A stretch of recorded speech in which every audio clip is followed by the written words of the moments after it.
दोस्तों नमस्कार, चर्चा करेंगे कल फ्राइडे के दिन निफ्टी कहाँ पे कामकाज कर सकती है, क्या हमारा ट्रेडिंग प्लान रहेगा। एक बार अगर मैं वीकली टाइम फ्रेम पे दिखाऊँ आपको मार्केट के अंदर, तो एक ग्रीन कैंडल बनता हुआ हमें नज़र आ रहा था, बहुत स्ट्रॉन्ग कैंडल था। बट आज कहीं न कहीं यहाँ पे एक सेलिंग हमें देखने को मिली। अब ये सेलिंग सेंसेक्स की वजह से आई या मार्केट के अंदर एक्चुअल ये सेलिंग है, ये हमें कहीं न कहीं आने वाले 1 से 2 दिन के अंदर समझ में आ जाएगा।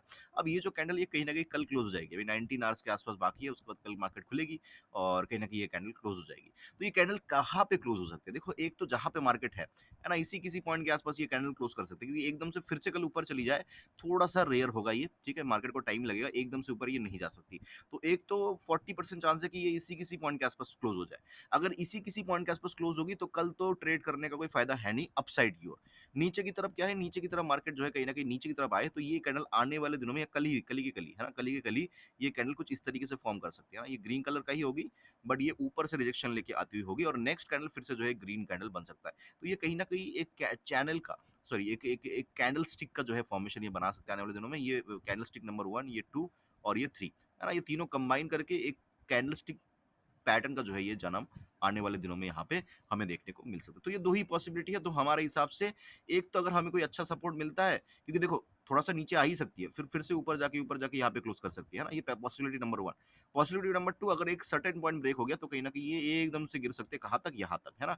जो कि 24,520, 480 ऐसे किसी पॉइंट के आसपास गिर सकती है मार्केट, इसमें कोई दो राय नहीं है, लगभग 200 पॉइंट के आसपास। तो हमें दोनों पॉइंट के लिए रेडी रहना पड़ेगा और कहीं न कहीं थोड़ा-सा समझ के, थोड़ा-सा देख के जो है यहाँ पे कल ट्रेडिंग करनी पड़ेगी, क्योंकि हो सकता है कल मार्केट या तो बहुत ज़्यादा साइडवेज रहे या तो एकदम से एक झटका दे दे, उसके बाद फिर से साइडवेज हो जाए। मतलब ओवरऑल साइडवेज होने के चांसेस ज़्यादा है एक सडन मूव के बाद। ओके?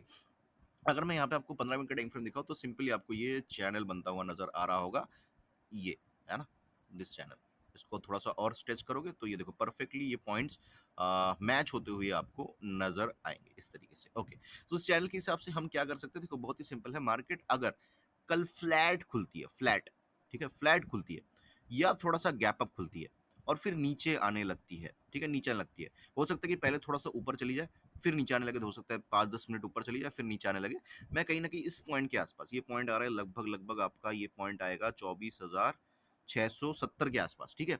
670 के आसपास अगर मार्केट थोड़ा-सा भी रिवर्स होने की कोशिश करती है, मैं यहाँ पे कॉल की तरफ मार्केट के अंदर इंटरेस्टेड रहूँगा। हमारे टारगेट्स फिर से 24,900 तक के टारगेट्स यहाँ पे देखे जा सकते हैं, 24,660 से।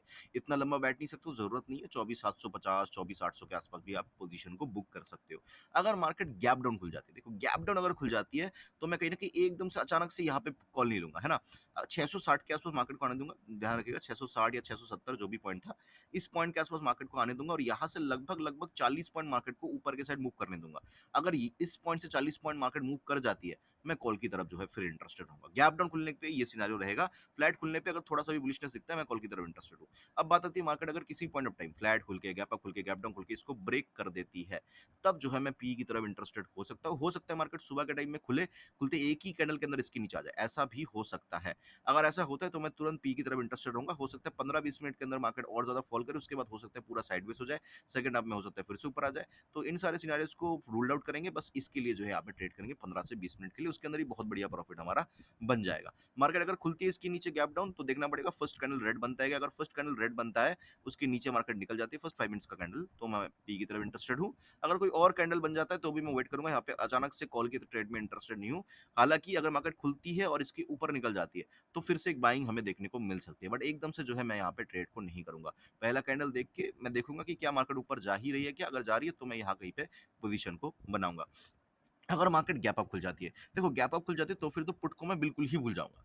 अगर मार्केट गैप अप खुलती है, हो सकता है ऊपर से सेलिंग आ जाए, कोई दिक्कत नहीं है। बट वो सेलिंग इतना ज़्यादा प्रेशर के साथ मेरे हिसाब से नहीं आएगी, और प्रेशर के साथ नहीं आएगी तो ऑप्शंस के अंदर कोई प्रॉफिट वहाँ पे देखना बहुत ज़्यादा मुश्किल है मेरे हिसाब से, है ना? तो अगर मार्केट गैप अप खुलती है, पुट को मैं भूल जाऊँगा। लेकिन हाँ, अगर मुझे कहीं पे भी कॉल लगे, कहीं पे भी, ऐसा मैं सच एज़ सच कोई पॉइंट नहीं बता रहा कि इस पॉइंट के नीचे, इस पॉइंट के ऊपर, बट कहीं पे भी मुझे अगर कॉल का सिनेरियो दिखे, मैं यहाँ पे स्कैल्प करना पसंद डेफिनिटली मार्केट के अंदर करूँगा। और ये जो बीच का लाइन है, ये एक रेजिस्टेंस की तरह काम करेगा। यहाँ पे खुलती है मार्केट तो एकदम से एक डिप ले सकती है, फिर से ऊपर जा सकती है, फिर यहाँ कहीं पे, यहाँ इस तरीके से जो है मार्केट यहाँ पे मूव कर सकती है, राइट?